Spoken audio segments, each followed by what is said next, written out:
Halo para pecinta misteri di luar sana, berjumpa lagi dengan saya kurator dari kanal Kisah Horor. Kali ini kita akan bercerita kisah horor dari akun Twitter @bristory. Jika kalian ingin membaca langsung, saya sudah tampilkan juga di link deskripsi. Dan sebelum memulai kisah ini, mohon dukungan dari pendengar sekalian untuk klik subscribe, like, and share. Dan aktifkan juga lonceng notifikasinya, jadi kalian bisa mendapatkan kisah-kisah horor terbaru dari kanal Kisah Horor. Kisah dimulai.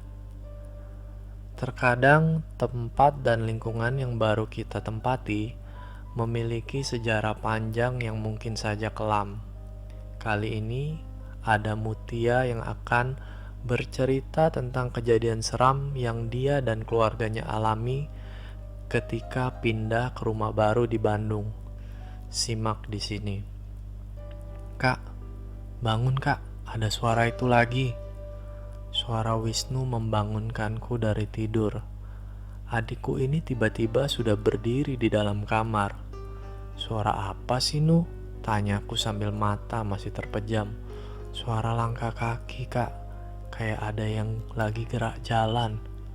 Ya, mungkin emang ada tentara yang lagi gerak jalan, Nu. Ah, udahlah, tidur lagi aja. Suaranya ada, tapi nggak ada tentaranya, Kak. Temenin aku lihat ke depan yuk. Wisnu merajuk tengah malam begini. Akhirnya aku bangkit dari tempat tidur menuruti keinginan Wisnu.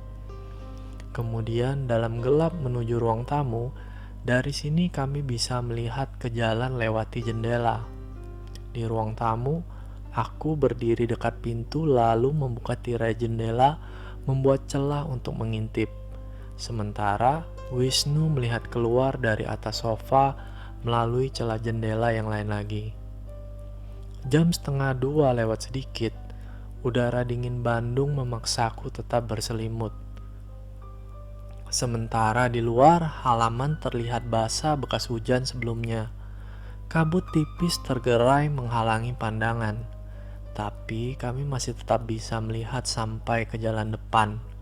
Pagar rumah yang hanya setinggi perut orang dewasa sangat memungkinkan kami untuk bisa melihat melewatinya sampai ke jalan. Tentu saja sepi, sama sekali nggak ada orang, apalagi kendaraan lalu lalang.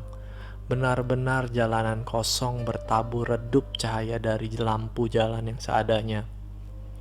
Gak ada apa-apa kak, tapi aku tadi beneran dengar ada suara kaki orang gerak jalan, bisik Wisnu pelan. Ya udah gak ada kan, kita tidur lagi aja yuk. Ya udah yuk. Lalu Wisnu turun dari sofa hendak menuju kamarnya. Aku pun begitu, menutup tirai lalu berjalan mau ke kamar. Tapi baru beberapa langkah berjalan, tiba-tiba sayup terdengar suara yang seperti Wisnu bilang sebelumnya. Suaranya seperti suara beberapa orang yang sedang baris berbaris atau gerak jalan. Suara langkah-langkah kaki yang berderap di atas jalanan. Kami saling berpandangan lalu masing-masing kembali ke tempat semula mengintip keluar. Belum ada perubahan. Di luar masih kosong dan sangat sepi. Yang berbeda, kali ini kabut semakin tebal. Tapi walaupun begitu kami masih bisa melihat sampai ke jalan walau agak samar. Garis cahaya dari redupnya lampu jalan cukup bisa membantu pandangan menembus kabut. Sementara suara langkah kaki masih terdengar. Dari awalnya sayup perlahan jadi semakin jelas. Aku dan Wisnu terpaku berkonsentrasi di tempat masing-masing sambil terus memperhatikan jalan. Suasana masih sangat sepi, masih kosong. Hanya derap langkah misterius itu saja yang terdengar. Suaranya sangat jelas terdengar. Perkiraanku sumber suara sudah dekat. Mungkin hanya beberapa meter dari depan rumah. Kami semakin tegang, memperhatikan keadaan sekitar. Penasaran bercampur takut menunggu sang pemilik suara.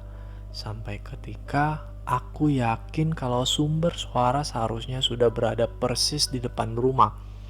Karena bunyinya sangat jelas dan dekat. langkah-langkah kaki seperti orang yang sedang berbaris. "Kak," tiba-tiba Wisnu bilang begitu, sambil tangannya menggenggam erat pergelangan tanganku. "Ada apa?" Apa yang Wisnu coba sampaikan? Ternyata ada pemandangan aneh di luar. Di jalanan depan rumah, kami melihat ternyata memang benar ada beberapa orang sedang berjalan berbaris. Menurut penglihatanku sepertinya mereka tentara. Kalau melihat dari tubuh dan pergerakannya, beberapa tentara yang sedang berbaris layaknya gerak jalan. Tapi ada yang aneh. Kami melihat mereka semua hanya berbentuk bayangan hitam seperti siluet. Malam masih sangat gelap, kabut tebal menyelimuti, ditambah penerangan jalan seadanya. Tapi sepertinya sangat aneh kalau kami melihat mereka hanya berbentuk bayangan hitam. Aku yang melihat Wisnu ketakutan, jadi ikut merasa takut. Cukup seram melihatnya, bayangan berbentuk tentara yang sedang berbaris menembus kabut tebal di tengah malam buta. Sosok tentara berbaris itu terus bergerak ke arah kiri perumahan, sampai akhirnya kami gak bisa melihat mereka lagi, terhalang rumah dan pepohonan. Menghilang. Aku dan Wisnu yakin kalau mereka bukan tentara biasa. Seram melihatnya. Malam itu Wisnu tidur bersamaku. Gak berani tidur sendirian di kamarnya. Aku, Mutia, akan menceritakan pengalaman yang aku dan keluarga alami pada tahun 2006.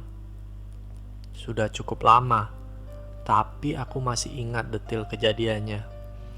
Semua berawal ketika ayahku dipindah tugaskan dari Semarang ke Bandung. Waktu itu kami sekeluarga diharuskan untuk terbiasa dengan keadaan seperti ini. Karena beliau adalah pegawai negeri abdi negara, jadinya harus siap dan rela kalau tiba-tiba dipindahkan sewaktu-waktu kemanapun di seluruh daerah di Indonesia. Aku dan Wisnu yang pada saat itu masih SMA tentu saja harus ikut juga pindah sekolah. Waktu itu, aku dan Wisnu sebenarnya cukup senang dengan kepindahan kali ini karena tujuannya adalah Bandung, kota yang menurut kami sangat menyenangkan. Kesejukan dan keindahan suasananya bikin kangen. Sebelumnya kami sekeluarga sudah pernah beberapa kali datang mengunjungi kota kembang ini. Jadinya sudah nggak terlalu asing lagi. Ya sudah, singkat cerita setelah menyelesaikan segala urusan kepindahan, akhirnya kami pindah kota, pindah rumah. Ayah bukanlah anggota TNI atau Polri. Beliau bekerja di salah satu BUMN. Tapi, walaupun begitu, di Bandung kami ditempatkan di rumah dinas yang letaknya malah di lingkungan perumahan tentara. Bukan komplek perumahan yang dikelilingi pagar tinggi, tapi perumahan yang jalanannya masih bisa dilalui oleh masyarakat dan angkutan transportasi umum. Ketika baru saja sampai, aku langsung mengamati lingkungannya. Rumah dinas ini letaknya nggak terlalu jauh dari stadion sepak bola Siliwangi. Waktu itu menurutku lingkungannya masih sangat asri. Banyak pohon besar dan rindang berdiri di sisi jalan. Jalanan dan taman yang ada juga bersih dan terawat. Menurut cerita dari Pak Ridwan, teman ayah yang mengantar kami ke rumah dinas, katanya ini memang perumahan tentara sejak dahulu, tahun 1970-an, atau malah mungkin lebih lama lagi. Tapi, waktu itu sudah banyak penghuninya yang merupakan masyarakat umum seperti kami. Walau masih banyak juga yang anggota TNI walaupun kebanyakan sudah pensiun. Dan juga, karena memang perumahan ini sudah sangat lama berdiri, rumah-rumah yang ada bentuknya masih rumah zaman dulu. Rumah dengan arsitektur ketika Indonesia baru saja merdeka. Pokoknya rumah tua lah. Walaupun perumahan lama dan bangunan tua, tapi lingkungannya sangat asri dan menenangkan. Tipikal udara Bandung yang dingin dan sejuk. Gak terlalu ramai juga walau ada angkot yang lewat persis di depan rumah. Karena ada jalur angkot itulah, kami jadi mudah kalau mau kemana-mana, termasuk ke sekolah. Akhirnya, Dimulailah kehidupan kami di kota Bandung. Sebenarnya keluarga sangat betah tinggal di Bandung, apalagi ibu. Beliau dari sebelum-sebelumnya memang sudah mendambakan tinggal di kota kembang ini. Begitu juga dengan aku dan Wisnu. Kami betah dan sangat kerasan. Walau butuh banyak penyesuaian di sekolah baru, ini yang menurutku malah lebih menguras energi.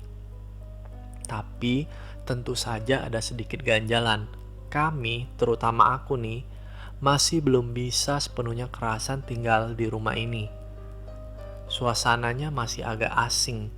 Kami masih belum bisa sepenuhnya berbaur dengan situasi, rumah, dan lingkungan perumahan.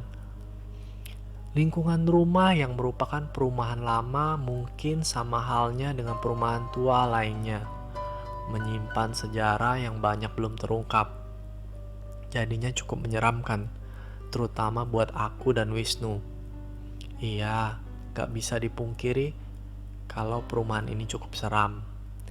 Beberapa kali kami merasakan atau malah mengalami kejadian aneh, janggal, menjurus menyeramkan. Salah satunya sudah aku ceritakan di awal tadi ketika kami bersama mendengar suara derap langkah prajurit yang sedang berbaris di depan rumah. Pernah juga suatu malam, aku melihat ada orang yang berdiri diam di luar pagar depan rumah di bawah hujan deras. Sosok itu berseragam tentara, tapi karena kurang pencahayaan atau apa, aku jadi gak bisa melihat dengan jelas siapa orang itu. Hanya terlihat seperti bayangan hitam. Aku langsung membangunkan ayah, tapi sosok itu sudah menghilang ketika ayah sudah berada di ruang tamu untuk melihatnya. Pernah juga, pada suatu tengah malam aku seperti mendengar ada orang yang sedang bercakap-cakap di halaman belakang. Kamarku yang letaknya ada di belakang, bersebelahan langsung dengan halaman, membuat aku jadi bisa mendengar percakapan itu cukup jelas. Seperti ada beberapa tentara yang sedang bicara dengan atasannya. Pokoknya percakapan layaknya tentara, tegas dan keras. Aku gak berani membuka jendela karena takut.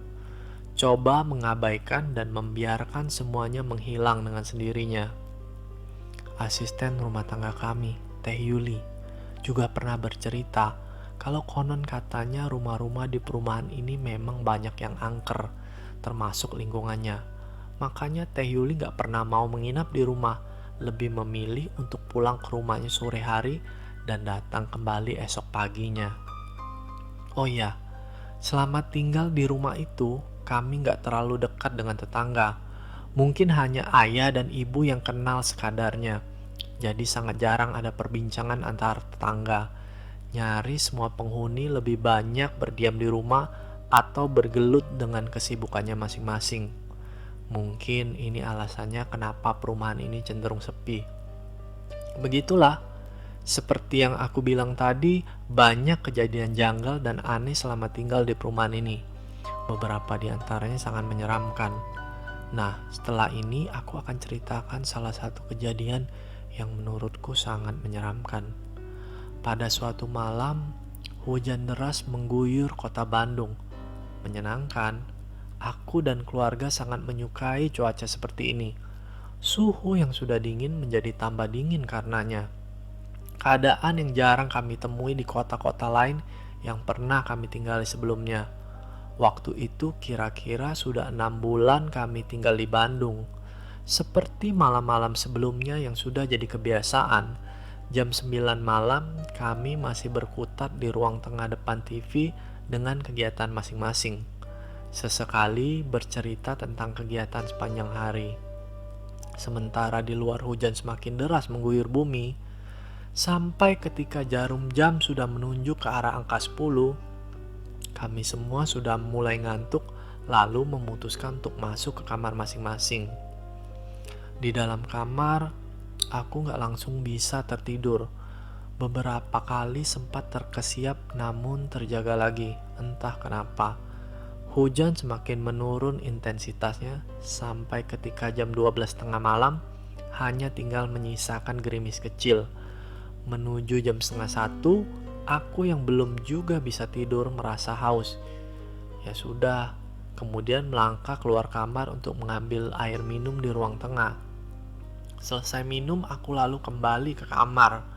Untuk menuju kamar, aku harus melewati ruang tengah yang saat itu dalam keadaan gelap, seperti biasanya. Nah, ketika sedang ada di ruang tengah, saat ini aku seperti mendengar sesuatu, sayup tapi kedengaran. Ada suara langkah kaki di luar rumah, langkah kaki dari beberapa orang secara bersamaan, kira-kira seperti itu. Pikiranku menebak, sepertinya suara ini seperti langkah kaki beberapa tentara yang sedang berbaris di kejauhan. Penasaran, lalu aku melangkah ke ruang tamu. Dari sini seharusnya bisa mendengar suara itu lebih jelas lagi. Dan benar, dari ruang tamu aku mendengar langkah kaki itu lebih jelas. Aku mendengarnya sambil mengintip keluar. Tapi di luar gak ada siapa-siapa, sepi dan kosong. Sementara suara langkah kaki masih sayup terdengar. Entah ada keberanian dari mana, aku malah nekat untuk membuka pintu, berniat menuju pagar mencari tahu sumber suara. Itu lewat tengah malam, aku berjalan sendirian keluar rumah. Di halaman tanpa keluar, aku berdiri dalam remang cahaya. Jalanan sepi dan gelap. Aku berdiri di balik pagar memperhatikan sekitar, melempar pandangan ke kanan dan ke kiri. Gak ada orang sama sekali, apalagi kendaraan. Tapi ketika hendak berbalik badan menuju pintu, tiba-tiba aku mendengar suara itu lagi. Suara yang sangat menarik perhatian sejak tadi. Suaranya seperti bunyi hentakan kaki beberapa orang yang sedang berlari kecil secara bersamaan, berlari di atas aspal jalan. Penasaran, aku lalu kembali mendekati pagar untuk mencari dan melihat sumber suara. Suara langkah-langkah kaki itu semakin jelas terdengar, mendekat dan semakin mendekat. Suaranya terdengar dari arah kanan, kemudian aku menoleh ke sana. Kabut tipis sedikit menghalangi, tapi pandangan masih bisa menembus gelap, karena akhirnya aku bisa melihat yang sejak tadi suaranya sungguh membuat penasaran. Di kejauhan, di balik pekatnya kabut, samar aku melihat ada bayangan beberapa orang yang sedang berlari kecil mendekat. Iya, ada beberapa orang tengah bergerak mendekat ke tempat aku sedang berdiri. Sepertinya benar dugaanku. Suara langkah kaki itu memang suara tentara yang sedang berbaris berlari di atas aspal jalan komplek perumahan. Benar, mereka tentara. Aku bisa melihat cukup jelas ketika jarak kami sudah semakin dekat. Tapi ini tengah malam, atau memang wajar seperti ini? Mereka terus mendekat berlari kecil walaupun masih berbentuk siluet. Tapi aku sudah bisa melihat kalau mereka berseragam layaknya tentara, mengenakan helm baja lengkap dengan senjata laras panjang di tangan. 1, 2, 3, 4. Ada 4 tentara. Akhirnya mereka sudah menembus kabut. Jarak kami jadi cukup dekat untuk aku bisa melihat dengan lebih jelas lagi. Para prajurit ini tegap dan gagah melangkah bersamaan. Derap langkahnya menghentak aspal jalan. Hingga detik berikutnya mereka sudah persis berada di hadapan. Di depan rumah ada lampu jalan yang memberi cukup penerangan. Karena cahaya redup dari lampu jalan ini, akhirnya aku bisa melihat semuanya. Melihat pemandangan seram yang membuat jantung seperti berhenti berdegup. Nafas tertahan sebatas leher. Iya, pemandangan seram. Di hadapan ada 4 sosok tentara yang tengah berbaris berlari kecil dalam kesunyian dalam diam melangkah. Tapi ternyata bukan tentara biasa. Sosoknya sangat menyeramkan. Aku melihat tubuh mereka hitam pekat seperti hangus terbakar. Asap tipis masih terlihat mengepul keluar dari badan. Seram. Yang lebih mengerikan lagi, satu sosok tentara yang berdiri di belakang, ternyata tubuhnya nggak lengkap. Dia melangkah bergerak tanpa kepala. Ya Tuhan, lemas tubuhku melihat itu semua. Aku yang ketakutan hanya bisa diam berdiri sambil terus memperhatikan. sementara mereka terus berlari kecil. Beberapa detik kemudian, mereka mulai menjauh, terus menjauh, menyusuri jalan perumahan. Kabut malam perlahan menghalangi pandangan, sampai akhirnya mereka benar-benar hilang dari penglihatan, ditelan gelap malam. Sekian kisah ini, terima kasih untuk para pendengar sudah mendengarkan kisah dari kanal Kisah Horor. Sampai bertemu lagi dengan kisah horor berikutnya.